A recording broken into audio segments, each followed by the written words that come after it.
Okay, now, each of you should have an index card and a pencil, and I'd like you to take notes, and then we'll have our bucket to put our notes in when we're done, but I'd like you to take notes about what we hear from the presentation tonight. Part of working with First LEGO League is working with experts that are people that really have true knowledge of doing this stuff. And so that's why we've asked Chad to come and work with us today, because he actually does this stuff, okay? He knows about wildfires. Let's see, it'll be IE state. I'm just going to hold off on that. Oh, okay. Yeah, that'll be fine. Cool. I might have to get a different angle All right. so I can see the screen. So I'm going to go through a series of slides here and just give an overview of what we're doing here in the Loess Hills with fire. And not as much with wildfire, although this will kind of put that into perspective, but really about how we're trying to restore the process of fire in these systems. And just to give you a very brief overview of the Loess Hills, this is a map of the state of Iowa, and it shows the geological landforms in the state. And on the western side of the state, you see that blue right along the edge. That's the Missouri River Valley, and adjacent to that is that peach color, and that's the Loess Hills. The Loess Hills is a landform that runs all up and down the western edge of Iowa along the Missouri River Valley. How many of you, how close are you to the Loess Hills where you live? Back the Loess Hills, we went climbing on them because they're like Right in your backyard? They're our backyard. Kelsey, how far do you live from the Loess Hills? I'm that way. Pretty far. But you've been in the Loess Hills? Yeah. Okay. Jacob. Loess Hills. I've gone there for a field trip.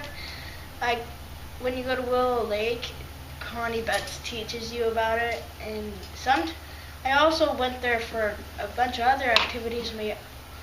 Some of them we got to climb it and look around for life. Okay. Brooklyn? My backyard. Okay, backyard. Yeah. Well, I live that way. Also, but you drive by them like every day. Yeah, you see them going to Council Bluffs. You see them when you're driving by them. Yeah. We go to all homes every day. And Okay. I've been to Cool. Cool. Well, it's a very unique landform that we find in only two places in the world. It's along the Missouri River Valley, and then along the Yellow River in China. And these are huge deposits of silt that was blown in here by the wind thousands of years ago. The silt originated with the glaciers up in the upper Midwest, Minnesota and northern Iowa. And prior to settlement, most of Iowa was covered by tallgrass prairie. This map here shows the vegetation in Iowa. Yellow was tallgrass prairie. 85% of the state was covered with prairie, and that is what most of the Loess Hills was. And then the dark green is forest. There is some light green in there, which is savanna. Does anybody know what savanna is? What can you tell me about savanna? It's usually like really hot and sand. You're kind of thinking of the desert, like in the Sahara Desert. Is that what you're thinking of, maybe? Oh, it rains. Doesn't it rain more in a savanna than in the desert or something? A savanna is, if you think of an open prairie without trees, and then you think of a woodland, think of something in between where you have scattered trees, but it's grassland underneath. Oh, okay. That's what a savanna is. And So not real thick woods, right? But trees with grass. Yep. Okay. And I'll show some images that Somebody kind of write show that what down. that looks like. But there was some of that in Iowa too. But most of the state is prairie. If you look at this slide here, this shows what the land cover is in Iowa today. That gray is what? What do you suppose most of Iowa is today? Crops. Crops. And in particular, row crops. Annual plants that are corn, basically corn and beans. You can see the south central part of Iowa has some yellow, and that's grassland. Most of that is pasture, although there would certainly be a little bit of prairie sprinkled in there. And then you can see that yellow band that goes up along western Iowa, and that's roughly where the Loess Hills is. Now, Iowa, at the time of settlement, 85% of the state was tallgrass prairie. We have less than 1/10 of 1% of it remaining. it's virtually gone. But the majority of what does remain is right here in the Loess Hills. And so we have a unique opportunity, a pretty exciting opportunity to save the last bit of what was in Iowa. Yes? In our backyard, we have like 2 terraces, and then on the bottom row, like maybe 5 feet of it's regular, and then the rest is tall grass, and then we have a barbed wire fence that goes across our property line that's all grass behind there. Cool. Tall grass. That's what made these, it's that prairie system, those tall grasses that made the incredible topsoil that we have in Iowa, which is why we plant corn and beans, because that soil is so rich, and that soil was created by that plant community that grew there. So what would we see if we're actually seeing tall grass today? Would it be tall grass, or? This time of year, certainly. Okay. This time of year, it can be 6 and 7 and maybe even 8 feet tall in some places. In the Loess Hills, we You guys would get lost. They wouldn't even find you. when settlers moved across the state of Iowa, before there were roads and everything, there were times when children did get lost, and they'd have to stand on the back of a horse looking for them. Yeah. These are a couple of images that show the change that's been happening in the Loess Hills. The upper image is from 1918, and you can see those hills in the background. They're what Lewis and Clark might have referred to as bald hills. In their journals, they commented specifically on the Loess Hills, and they called them bald because there were very few trees on them. It was mostly grassland. And then in the image in 1980 on the lower right there, that's the same range of hills. This is up in Monona County, and you can see that there are a lot more trees in that photo. And so just in the short period of time there's been a big change in the Loess Hills. Here's another couple of photos here. This is in Pottawattamie County, south of us.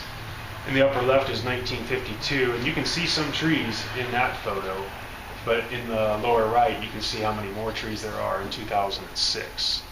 So again, pretty short time span there, 50 years in terms of ecological conditions is not very long. These hills are thousands of years old. And so 50 years is really not that much time, and those trees have taken over very quickly. Before the settlers moved into this part of the country, who was living here? Do you know? Europeans? Before the Euro-Americans, before the European settlers moved into the area, who lived here before that? Native Americans, absolutely. And they had a different relationship with fire and really with the natural world than Euro-Americans and their descendants, which would be us. And so, but we don't have a full understanding of what that was. And for myself, working in natural resources management and knowing that fire is an important part of the system, it's helpful to understand how fire operated in this system before settlement. And one of the ways to look at that is to look at something called dendrochronology. Dendrochronology is studying tree rings. You know that every year a tree grows, it puts on a ring of wood, right? And so if you cut that tree and you look at the rings, you can get an idea of how old the tree is, right? Well, you can also, knowing what year that tree was cut, or knowing what year that tree died, you can count backwards, and you can figure out how old that, or what year that tree was born, right? Or what year it started to grow. Fires happen to leave a fire scar on occasion, not all the time, but in many cases they will scar a tree. If you look at that image on the upper left, you can see that black triangle at the base of the tree. That's a fire scar where the fire heated up the bark and killed the bark right there. It didn't kill the whole tree, it just killed the bark there. Now that tree is growing around it, and that left a scar. In the middle image there, you can see the rings of that tree, and you can see fire scars, and so scientists can use this to figure out what year the fire burned, and in some cases they can even figure out what time of year the fire burned through that area. And by doing that over a large sample size, looking at many, many trees in an area, you can begin to reconstruct the history of fire in that area and see how often fire burned in an area, which is helpful to us when we're managing these natural areas. From this kind of science, we know that fires came through this part of the country about once every 3 to 5 years, which happens to be a pretty frequent fire return interval. Well, you write that one down. Other 25 parts, years. other parts of the country might have seen fire once every 25 years or so, and there are some parts of the world that would have seen fire every 100 or even 300 years. So 3 to 5 years is very frequent. Is that like back, what time frame would that be? Like the 1840s to the 1900s? Or? Sure. Okay. And before that. Okay, so about every... 1600s, 1700s, 1800s. Really? Yeah. Wow. Yeah. I mean, this research here. Now, this is from the Southwest. This image, but it's going back to the early.